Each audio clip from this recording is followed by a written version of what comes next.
నాలుగు గీతలు మనం చదువుకోవడం లేకున్నాను. కొన్ని మాటలు ధ్యానించుకుని ప్రశ్నలు వచ్చి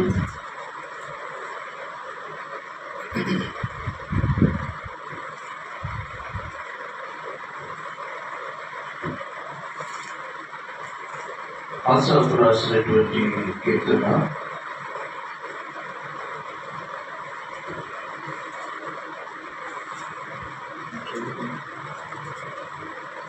71 కీర్తన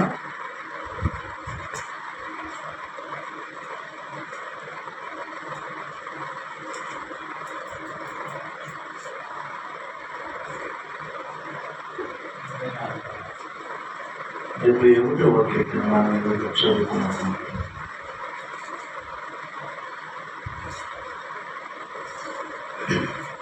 కీర్తనకారుడు రాసినటువంటి కీర్తనలో కొన్ని విషయాలు మనం వచ్చిన వారికి ఉన్నటువంటి విషయాలు ధ్యానించుకున్నాం.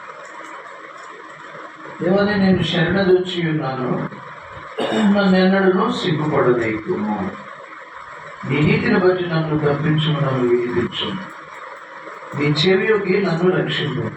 నేను నిత్యం వచ్చినటువంటి నాకు ఆశ్రయ దుర్గముగా ఉంది. నా శైలము నా దుర్గము నీవే. నీవు నన్ను రక్షింప నిశ్చయించున్నావు. నా దేవా, భక్తిహీనుల చేతిలో నుండి నన్ను రక్షింపు. కీడు చేయవారి పట్టులో నుండి బలత్కారుని పట్టులో నుండి నన్ను విడిపెట్టు. నా ప్రభువా యెహోవా, నా నిరీక్షణాస్పదము నీవే. బాల్యం నుండి నా ఆశ్రయము నీవే. గర్భవాసన వరకు నీవే నా ప్రాపకుడు అయ్యు. తల్లి గర్భంలో నన్ను ఉద్భవింప చేసిన వాడవు నీవే. నేను కూర్చి నేను నిత్యము స్తుతి గానము చేయను. నేను అనేకులకు ఒక వింతగా ఉన్నాను, ఆయనను నాకు బలమైన ఆశ్రయము నీవే. నీ కీర్తితో నీ ప్రభావంతో దినమంతయు నా నోరు నిండి ఉన్నది. వృద్ధాప్యమున నన్ను విడనాడు. నా బలము క్షీణించినప్పుడు నన్ను విడువు. నా శత్రువులు నన్ను గురించి మాట్లాడుకొనిచున్నారు. నా ప్రాణం కొరకు కూర్చున్న వారు కూడి ఆలోచన చేయుచున్నారు. దేవుడు వారిని విడిపించను, తప్పించు వాడెవరునో దేవుడు వారిని విడిపించను, తప్పించు వారెవరునో లేదు. వారిని తరిమి పట్టుకుని అని వారు అనుకుంటున్నారు. దేవా, నాకు దూరముగా ఉండకుము. నా దేవా, నా సహాయం నాకు త్వరపడి అందుతాను. కీర్తనకారుడు కదా ఇలాగా, నేను నీ శరణు రుచి ఉన్నాను, నన్ను సిగ్గుపడలేదు. ఈ లోకంలో అనేక సమస్యలు మనం చుట్టుపట్టినప్పుడు పిల్లలు మనం అనేకులను ఆశ్రయిస్తాం, అనేకులు శరణు చూస్తాం. అంటే వాళ్ళ దగ్గరికి వెళ్ళి సహాయం కోసం కోరుతాం. కానీ ఏ సహాయమైనా చేయగలిగినటువంటి వాడు మన దేవుడని మనం లేఖనాల్లో చూస్తున్నాం. ఆపత్కాలంలో ఆయన ఒక్కడు మాత్రమే నమ్ముకున్న దగ్గర సహాయకుడు. అంటే ఎలాంటి సహాయమైనా చేయగలిగినటువంటి దేవుడు అని. అయితే ఆయన మాత్రం శరణని వేడాడు. ఆయన పాదాల దగ్గర పట్టుకొని, అయ్యా నన్ను జ్ఞాపకం చేసుకున్నాను. ఇప్పుడు యోగ భక్తులకి అనేక శ్రమలు వచ్చినాయి. యోగుకున్నటువంటి కష్టాలు మనకు వచ్చాయా? ఆస్తి అంతా పోగొట్టుకున్నాడు. పిల్లలందరూ చనిపోయారు, 10 మంది పిల్లలు చనిపోయారు. సరే, ఇది సరి కదా అని అప్పుడైనా దేవుడు దూషిస్తాడేమోనని సాతాను చూస్తూ ఉంటే యోగ భక్తులు ఏం చేశారంట? యెహోవా ఇచ్చిన యెహోవా తీసుకెళ్ళిపోయినని దేవుడిని స్తుతించాడు. కాబట్టి అంత శ్రమ వచ్చినా, శ్రమలు వచ్చేది కారణం ఏంటంటే, ఎందుకు శ్రమలు వస్తాయంటే, మనం ఎప్పుడైతే ఆ శ్రమలలో దేవునికి దూరం కావాలనే ప్లాన్ సాతాను ఉంటుంది. అంటే దేవుని అనుమతితో కూడా పరీక్ష పెడతాడు దేవుడు. ఆ శ్రమలు సాతాను కలిగిస్తాడు. ఆ పరీక్షలో వాటి ద్వారా మనం దేవుని దూషించి దేవునికి దూరం కావాలనే ప్లాన్ సాతాను దుష్టుడు అన్నమాట. కాబట్టి శ్రమలు వచ్చినప్పుడు మనం కృంగిపోకుండా, సమస్యలు వచ్చినప్పుడు మనం బాధపడకుండా దేవుని మాత్రమే విడిచిపెట్టకూడదు.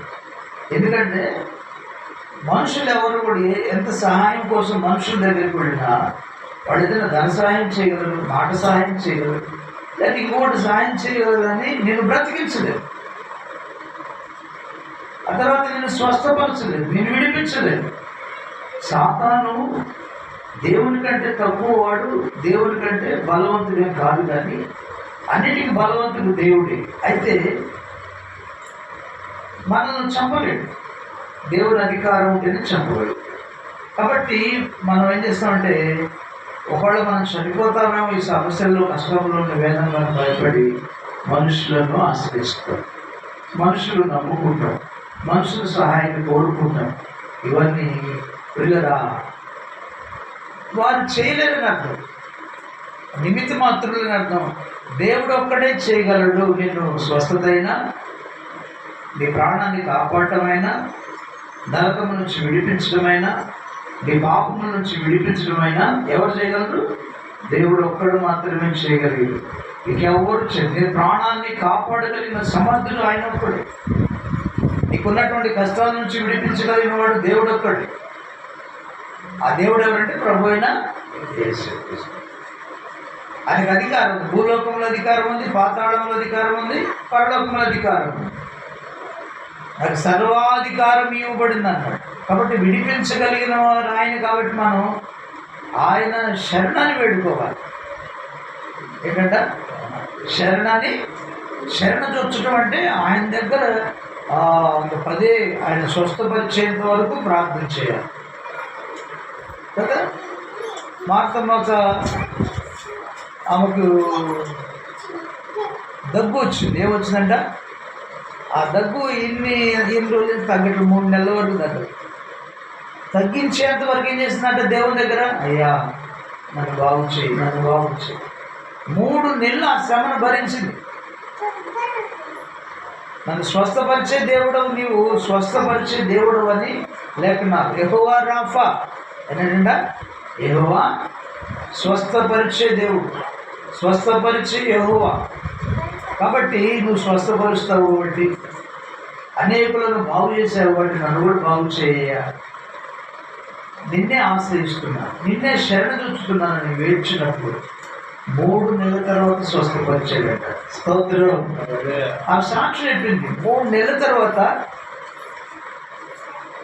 ఒక కళలో ఒక దురాత్మ వచ్చి, ఇక నీ దగ్గర నేను ఉండలేను కానీ నాది నాకు ఇచ్చేయాలంట.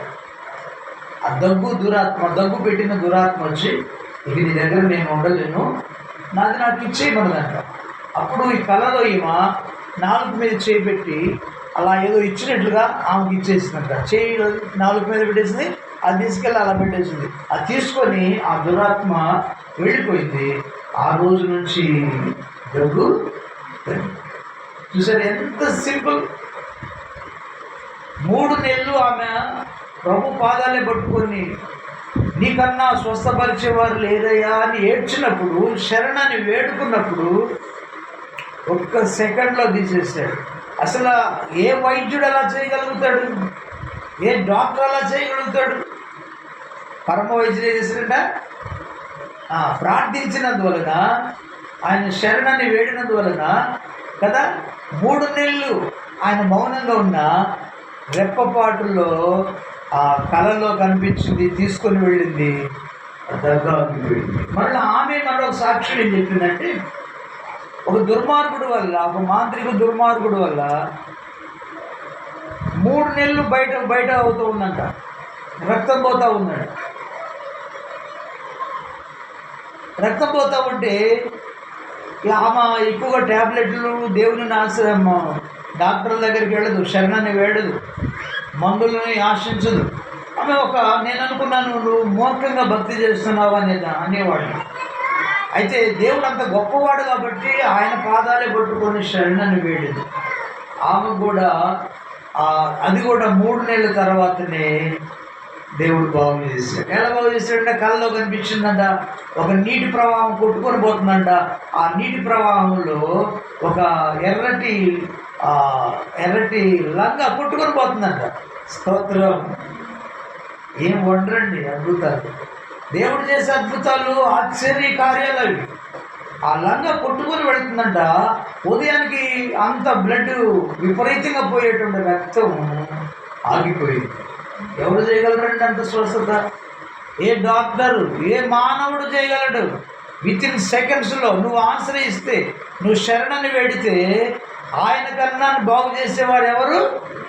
నీ మందులు బాగు చేయలేవు, స్పెషలిస్ట్ బాగు చేయలేడు. వాళ్ళంతా ఉపశమనం ఇస్తారు, ఆ నొప్పి తగ్గడానికో కాసేపు బ్లడ్ ఆగడానికి ఏదో ఇస్తారు, కానీ ప్యూర్గా కంప్లీట్గా స్వస్థత ఇవ్వగలిగిన వారు ఎవరు? విత్ ఇన్ సెకండ్స్లో బాగు చేస్తారు. అది దేవుని యొక్క గొప్పతనం, అది దేవుని యొక్క శక్తి. అయితే మనం శ్రమ రాగానే ఏం చేస్తాం? మనుషుల పాదాలు పట్టుకుంటాం, ఇంకొకరి పాదాలు పట్టుకుంటాం. అయ్యా నా బాధను తొలగించి మనం ఏడుస్తాం వాళ్ళ దగ్గరికి పోయి. నేను చనిపోయే పరిస్థితికి వచ్చానా అని ఏడుస్తాం. మరణమైన, జీవమైన, స్వస్థత అయిన ప్రభు అయిన యేసు ఇవ్వగలిగిన సమర్థులని లేఖనాల్లో కూడా చూస్తున్నాం. 12 సంవత్సరాల నుంచి రక్తస్రావంతో బాధపడిందంట. ఎన్ని సంవత్సరాలు? 12 ఏళ్ళు. ఎవరు బాగా చేశారు? వైద్యుల దగ్గరికి వెళ్ళినామా విస్తారంగా తనుకున్న ధనమంతా వెచ్చించింది, అయిపోయింది, ధనమంతా ఖర్చు అయిపోయింది, ఇక ధనం లేని పరిస్థితి, ఏం చేయాలో దిక్కు తోచుకోవడం పరిస్థితి. ఆమె ఏం చేసిందంట? ఇక ఎవరు? ఇప్పుడు ఇంకొక డాక్టర్ దగ్గరికి వెళ్ళడానికి ధనం లేదు, ఇక ఎవరు నాకు సహాయం చేయరని నిస్సహాయంగా ఆమె అలా ఉంది, బాధపడుతోంది.